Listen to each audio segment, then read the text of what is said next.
તો સુરત શહેરમાં આજે વહેલી સવારથી જ ધીમી ધારે વરસાદ યથાવત રહ્યો છે અને સતત વરસતા વરસાદના કારણે શહેરના અનેક નીચાણવાળા વિસ્તારોમાં પાણી ભરાઈ ગયા છે।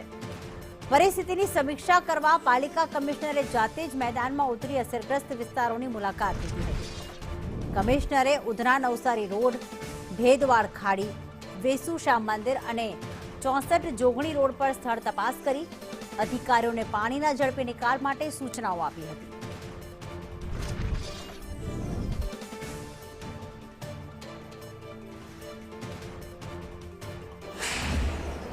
કાલથી 3 દિવસ સુધીનું જે આગાહી છે એની અંદર ખાસ આજનું 6 કલાકનું રેડ એલર્ટ અત્યારે ચાલી રહ્યું છે।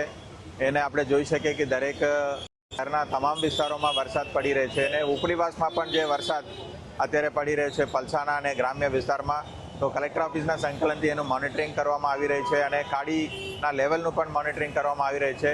કદાચ લો લાઇંગ વિસ્તારમાં પાણીનો ભરાવ થઈ શકે છે તો એના માટે 2 એનડીઆરએફની ટીમ અને 2 એસડીઆરએફની ટીમ આપણે તૈનાત કરી છે અને એના ટીમો પણ રેડી સિચ્યુએશનમાં રાખવામાં આવેલી છે અને જ્યાં જ્યાં જરૂર પડે તો તરત જ કાલ આવે તો એ ટીમ સ્પોટ ઉપર પહોંચીને રાહતનું કામ આપી શકે એવું ફૂલ તૈયારીમાં સ્ટેન્ડ બાયમાં રાખવામાં આવેલા છે।